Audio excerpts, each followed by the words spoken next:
how did you first meet Elon Musk, and what were the early days of SpaceX really like for you? Yeah. Elon called me out of the blue in 2001. It was July on a Friday afternoon, and I was driving home from work, getting ready for a nice long weekend in northern Utah where the summers are really nice. And at the top down on the car, and the phone rings, and it was a Palo Alto area code. And I'd lived there. So I thought maybe it was somebody I knew. So I opened the phone. It was a old Motorola StarTAC, and answered it. And this strange accent. It was not UK. It was somewhere in the colonies. I wasn't really sure. And he started talking about how he wanted to make humanity a multiplanetary species. Hello, my name is Ian Musk. I thought he said. He just went on this long discussion about how he wants to make humanity multiplanetary, how he wants to get it off its addiction to fossil fuels and stop tyrants from controlling free speech, all in like two sentences. And I said, I said, well, why are you calling me? And he says, well, I need to buy Russian rockets to do this Mars mission, and I'm told you're the guy that can help me. And oddly enough, that was true. So I said, look, listen, I'm on my way home. I got the top down on the car. I'll call you when I get home. He said, fine. So I got home. I called the number back, and it was a fax machine. So in today's world, you don't hear faxes too much, but it's this high pitched squealing sound. And I got that when I called back. So I thought, an internet entrepreneur that uses a fax machine as a phone, a little eccentric. So he called me back about 20 minutes later from a different number, which was his mobile phone. And he was very upset. And they said, he didn't call me back. And I explained, about the fax machine. And he said, well, yeah, I don't want people necessarily know my number. This is my mobile. And he said, where are you? And I said, Logan, Utah. He said, do you have an airport? And I said, yeah, I can see it from my front porch. And he said, well, I'll be there tomorrow. I've got a private plane. I'll come to your house. And I'm thinking, no, you're not coming to my house. I didn't know who he was, right? And in the 20 minutes between when he called and the first time and when he called back the second time, I got on the internet and started searching the name Ian Musk. I couldn't find anything. So I didn't know who this guy was. So I lied and I said, listen, I'll meet you in the airport of Salt Lake City. And this was before 9/11, and you could actually just walk behind the security. And I knew he couldn't pack a weapon and there'd be police nearby. So that was why I chose that.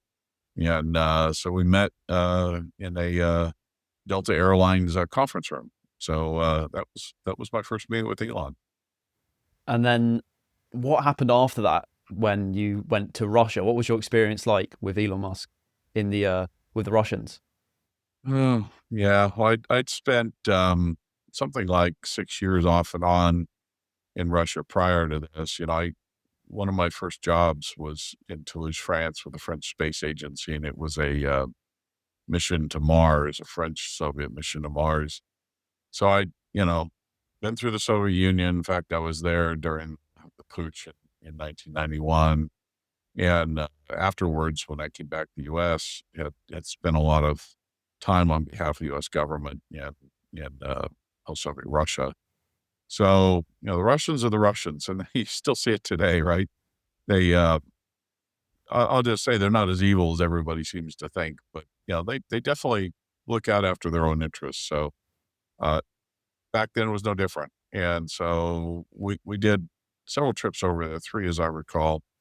And, first one was just sort of reconnaissance, if you will. And Adele Ressi went with us, which was his college friend. And Adele was involved in this early idea of sending mice to Mars. That evolved actually into sending a plant to land on Mars, and that's what we were discussing with the Russians then. And so the early idea was to have this group called Lavochkin build it and fly it. And that was kind of one way to do it. We just provide money and management. And that was a model that we proved out at the Planetary Society with something called Cosmos One. And the second The second idea was to build the lander ourselves. But, Lavochkin had done the Venus mission that just re-entered. They built that years ago. So they'd done most of the Soviets' interplanetary missions. So that one was a good trip, and that's the famous image of the three of us in the Lavochkin dining room that's in Isaacson's book. And then we did two more later. The last one being to actually buy the launch vehicles. We'd settled on a mission plan. We'd build it in the U.S. We'd launch it out of Russia, and it would go on a converted ICBM. So we ended up talking to two different design bureaus, as they called them, not companies. And one had built these ICBMs for the Cold War, and that's where we got spit on by the chief designer and basically ushered out. It was a very Soviet-esque, even 10 years after the Soviet Union. It was very Soviet style management and so on.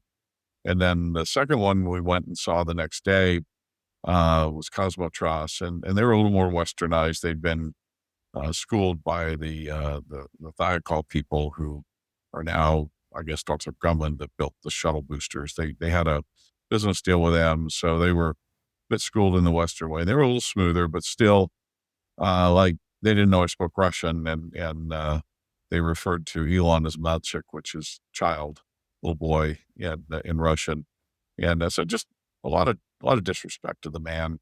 And we walked out of that meeting, and Mike Griffin was with us, by the way. Mike later became the NASA administrator. And when we got on the plane to go back to New York, as Mike and I were celebrating takeoff with, I remember, whiskey, Elon turns around to us and says, "Hey, think we can build the rocket ourselves." And we'd had just enough to drink to start making fun of this, and a lot of expletives back and forth, and saying that, hey, there's a whole graveyard of dead bodies you'll have to walk over. And Elon hands us this computer. He says, "Look, I've got a spreadsheet." And Mike and I started looking at it, and it was a model of what became the Falcon 1. And we started looking at it. We said, "Where'd you get this?" And so it turns out the same team that had been working on the Mars lander, they also were sort of amateur rocket people, and some of them professional, that were building like McDonnell Douglas's Delta rockets and so on, that they'd been, working with Elon on this model. So, he said, "We're going to build this ourselves." And that's how SpaceX started. Yeah. And what lessons did you take from SpaceX, and like both what things did you emulate from them, and also what things are you trying to avoid that SpaceX do when building Phantom Space? That's a great question, actually. So, what do we learn from SpaceX? You actually learn more from your failures than you do your successes. But me personally, I consider I had both failures and successes at SpaceX. But the success part was, not really having a limit on what you dream. And a lot of people make the mistake of, thinking, "Oh, that can't be done," and they talk themselves out of something. Almost all great endeavors, SpaceX included, starts with an audacious dream. And so you really have to, convince yourself and be comfortable with dreaming audaciously. And that's not something that comes easy to a lot of people, because, in my case, I had a young family of 4 children and a crazy wife. And, here I was taking them on this airplane ride, and I was the pilot, and I didn't necessarily know how to fly the plane, so you take huge risks doing something like that. But, that's how great things are done.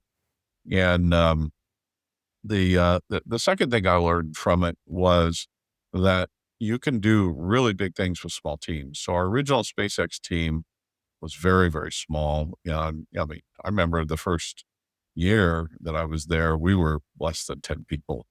And we just sort of did whatever needed to be done. And, I, for example, did a little bit of engineering. I did a little bit of market analysis. I did a little bit of sales, and I did contract management. So I just did what needed to be done. And that was true of everybody in the company. And you can really move mountains with small, motivated teams of people. And then, as far as my own personal failure with it, I left very early, and I don't necessarily view this as a failure, but it's a lesson, right? It's probably a financial failure. I left fairly early because I didn't actually believe that Elon could raise the money to do this. So if you go back to 2001, 2002, Elon had been fired from PayPal, and Peter Thiel fired him. And it's amazing that they get along now. But you know, nobody wanted to invest in this. It was not like today where you get, Elon holds his hand out and 10 minutes later there's $1 billion. It was not like that. And he had his own money. He had about $100 million that he put into this. And I knew that wasn't enough to do what he wanted to do. And it became clear, by the way, early on, we wanted to do these small rockets, build lots of them, build satellites to go on top of it, i.e. Starlink, and fly that out. But it became clear it was about Mars. And I knew that was billions and billions and billions of dollars. It just was because of the scale of what you have to do, sending humans to Mars. So, you know, not believing that we can actually raise that kind of money was actually a real mistake on my part, because Elon finally found Steve Jurvetson and a few others. And, the Google founders also gave him money, but these were needles in the haystack, as we call it. And, so in terms of how that, applies to Phantom, we're a very, very small team, and, we've got about 20 people. And by the time our launch vehicle's going, we'll be about 50, maybe 100, but probably closer to 50. That's about the size of the team we had at SpaceX when the Falcon 1 was flying. So, a lot of these other companies that are rocket startups, and we do more than rockets, but, if you want to think of it just that way, a lot of these guys, have teams of hundreds and thousands and raise, billions of dollars, and you don't need to do that. And, we did Falcon 1 for $100 million roughly in today's money. And, you don't have to spend that kind of money to get this done. So there's a pathway there. The other part that I took away from it, and we like to say we employ the SpaceX playbook, is because, we were part of writing it. And when I say there's 4 early SpaceX people at Phantom. But the idea of having your own launch vehicle is really very strategic, and it allows you to deploy your own constellations and do your own missions, if you will, at your internal costs and at your own internal priority, which means you can dominate schedule. For example, Starlink uses 75% of the capacity of Falcon 9, meaning 75% of the launches are used for Starlink. So that will continue with Starship, I believe, because they have an even higher number of satellites they want to launch. And so this is the real key of SpaceX, and why it's so wildly popular among investors. Yeah. And you've mentioned the importance of satellites and kind of how SpaceX are almost using satellites to fuel, to kind of raise money for their Mars missions. What's the role of satellites in Phantom space? How important are they for your new company? Yeah, so very important. We think of Phantom as being the Henry Ford of space, and if you go back 100 and plus years when Henry Ford conceived of the Model T, his idea was to build cars for 95% of the world instead of 5%, which was sort of what the early automotive industry was. The cars were a plaything for the rich. They were very expensive. You had to have a driver that was specially trained to operate them. And Henry Ford comes along and says, "Hey, I'm going to build a car that the average person can afford, and they can have parked in front of their home." And that was a revolution at a time when people really thought they needed horses. So we want to do the same thing for space. And to do that, we have to take space from what it is today, this legacy from nation state domination of these high capex, very expensive, slow to produce space assets, to something that's digital. So like right now, you're halfway across the world and I'm speaking to you electronically. The world is digital. and commerce is digital, and everything works at the speed of digital, except in space. It's still that slow old economy. So at Phantom, we wanted to transform the space industry to something that's digital. And what that looks like is a set of satellites that we call Phantom Cloud that do three things. One, they give access to satellite data that's flowing out of space. If you think of satellites in space that are taking images of Earth, that are communicating, that are measuring weather, all these data, that data is growing so fast, and eventually it's going to get to the point we can't get it back to the Earth. So we need to process that data with AI, and so we want to take that data that is backwards compatible for all the satellites that are already up there, be able to transmit that on our mesh network in space with edge computing so that you can reduce that data back to the end users. Second part of what we want to do is to put data centers on orbit, and that'll allow then large scale access both from the terrestrial data centers. It can be, another layer, if you will. If you think of New York City, the real estate's vertical as well as horizontal.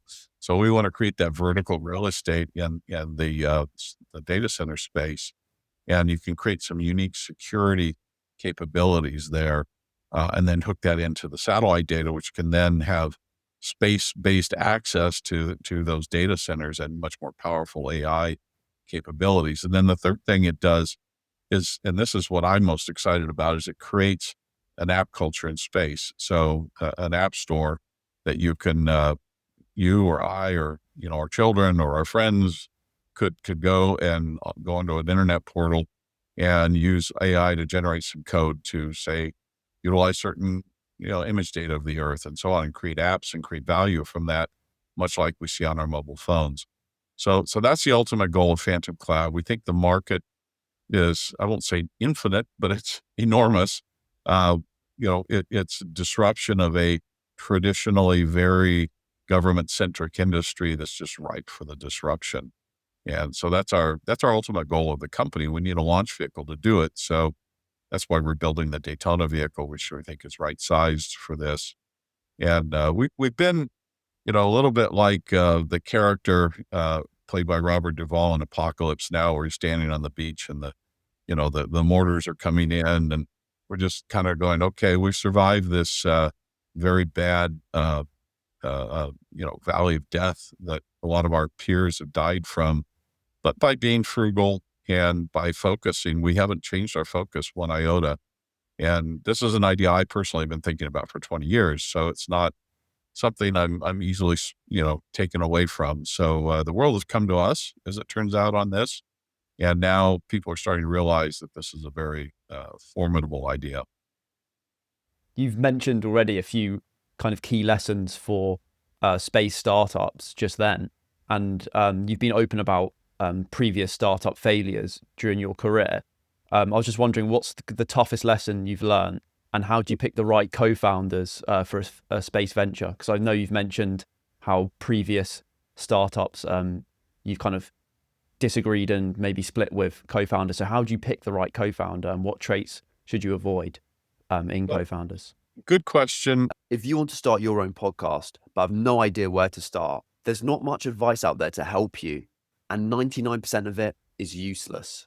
That's why I've created my step-by-step podcast program that walks you through everything I do that has helped me secure best-selling authors, CEOs, and high performers as guests, as well as garner over 2.5 million views across all social media channels in just 2 months of starting the show so far. If you want to start your own show, get real results, as well as get my episodes 24 hours before anyone else, and have the chance of asking your own questions for my guests, my tribe of outliers is just for you. Click the first link in the description and become a pro podcaster with me today. I'm on my 12th startup, and most of them in space. A few are in electric motors and automotive and software, but it's all the same. And it's all about the founders first and foremost. And you have to be even more close, if you will, than a marriage. Strangely, that sounds. It is a marriage of different forms. And so you have to be ideologically aligned. You have to be aligned in believing in the ultimate purpose of the company. And you all have to work equally hard. And in the past, where I've had failures, there's two of the 12 haven't gone forward. I was one of the co-founders of one of them. I chose bad co-founders is kind of the way I look at it. We weren't aligned. And then when things got difficult, and they always get difficult, finger pointing started and things came apart. And then our investors decided to bail out. And so, that number one thing is to pick your co-founders very carefully. And it doesn't necessarily have to be somebody you've known, because in this case, I've known these guys for 20 years. And some of them went back to the early SpaceX days. They weren't SpaceX people. They never joined, but, I know them for that long and longer. And I didn't know them really until things got bad. And so that's number one. Number two is you have to really continue to have this optimism that what you're doing is going to continue and don't give up. So the other one that I was a part of, Moon Express, it looks like to me in retrospect that,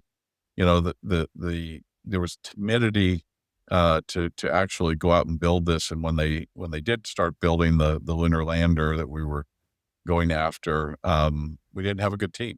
And that eventually sunk the company, and the original founders just didn't have this tenacious, I'm never going to give up sort of attitude, and went on to something else. So they went very far, but, at some point they just gave up. So that was sort of a wounded animal that never recovered. So, all my other startups, at various degrees of success, they've all had a really solid co-founding team. And you'll see that when investors come along, they'll look at the co-founders and say, is this really the team that can pull it off? And it just takes something, here in the heart, that you truly believe this. You feel like you're on a mission.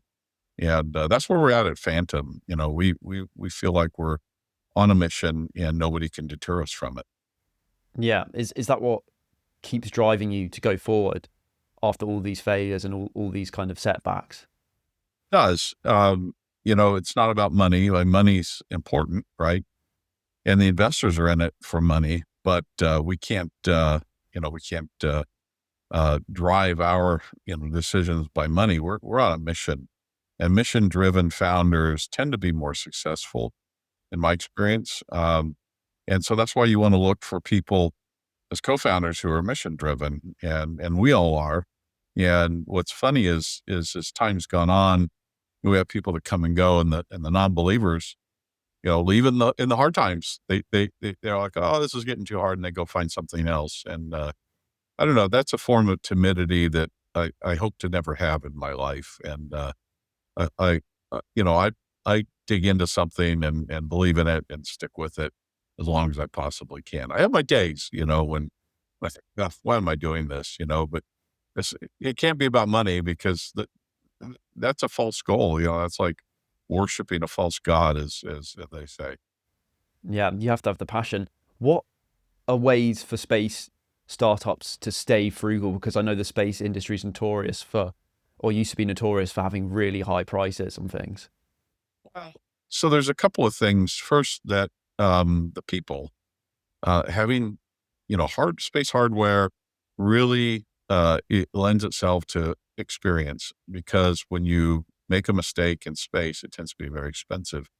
And so you want very experienced people, and you don't want all gray hair, but having a lot of gray hair really helps. And this is true of hardware in general compared to software. If it was a software startup, somebody your age is much more suited to it, because I used to be, in my day, was very good with software. I was, in mechanical engineering, some of the first to learn C and so on. I was way ahead of everybody. I can't program a thing now. My skills atrophied. And so the young people tend to be more inclined to startup software startups. But, the other thing that you do in space is, and this is true in any startup, is you have to resist this idea that because you have investor money in the bank, you are rich. That is investors' money, and you have to treat it accordingly. and you just have to be crazy frugal, right? Just not spend a thing. So, at Phantom, we're notoriously cheap. And, we'll spend money on the things that need to be spent, but, things we don't need, we just don't. Like, for example, we're here in Tucson, Arizona. It's a little warm this time of the year. And we have, a large manufacturing area, and half of it is not air conditioned.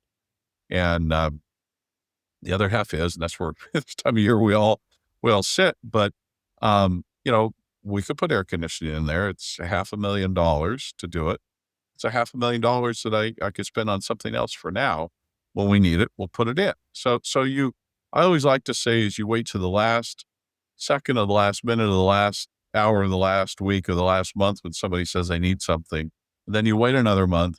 And by then, a lot of times people go, oh, we don't need that. And so we save more money that way. It's crazy.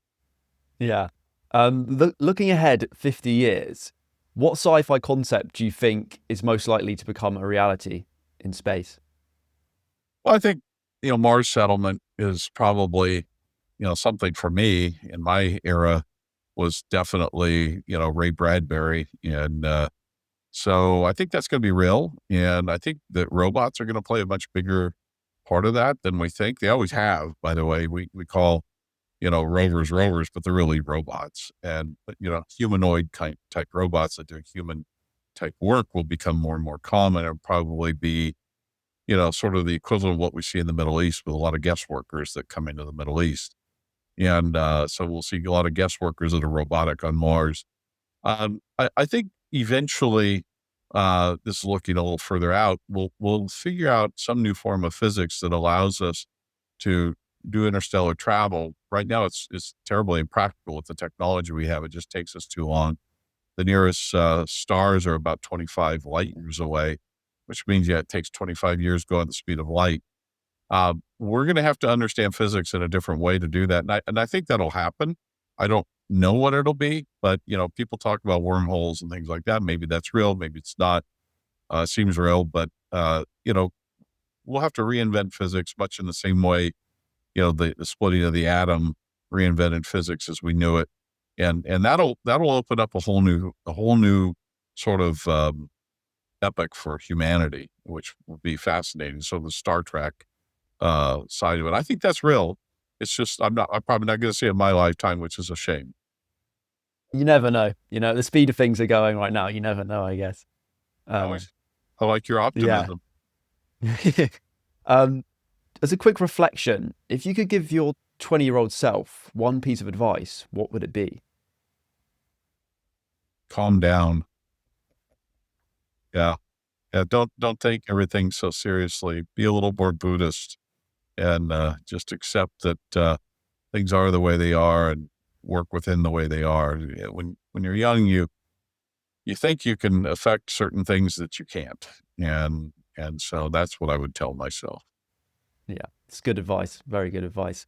What's one book that's had a huge impact on your mindset and career? I can see there's lots of books behind you, but if you could choose maybe 1 to 3 books that have had the biggest impact on your life so far. So this is one that I keep going back to over and over. It's called Illusions by Richard Bach. And he's the same author as Jonathan Livingston Seagull. Very simple book about a man named Don Shimoda, who is a messiah. And he's also not a mechanic, and he didn't want to be a messiah. And he learned that he was a messiah because he could fix people's lives. And then he finally decided, I quit. I'm done. I don't want to be a messiah anymore. And he walked off the job. And people said, you can't do that. You're the messiah. And so he got in his airplane, and as he says, he left for the simpler world of men and machines. And so it was a story of self-discovery. And then, for him, he was on a mission, and it was just, trying to discover what his mission in life was. And in the end, it was tragic, but, sort of the sense that, we have something to do in life. And I don't fancy myself a messiah, but, for me, it really allowed me to think about the idea that, we have a mission in life. We're here for a reason, and that, it's up to you to find it and to execute. I'll add it to the reading list. Sounds fascinating.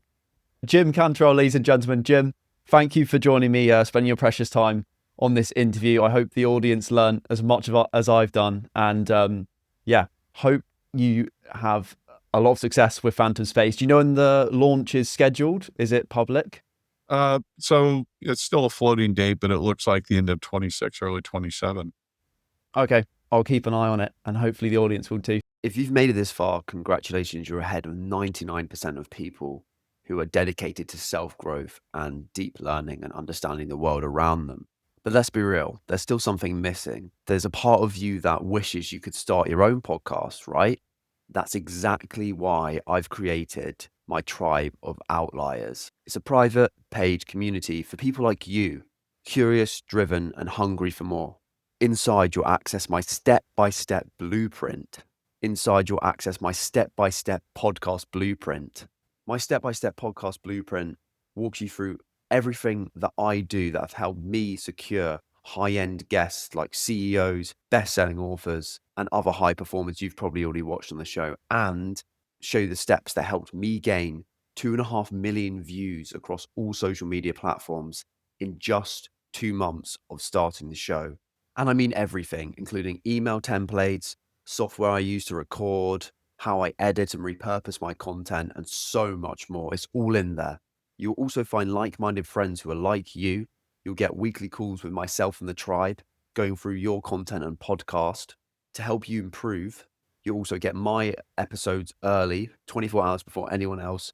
You'll also get guest previews, so you'll know who's coming on the show before the episodes. If you want to start your own show, meet like-minded people, and get real results fast, check out the Tribe of Outliers. The link's in the description. Let's go further together. Thank you. Your future self will thank you.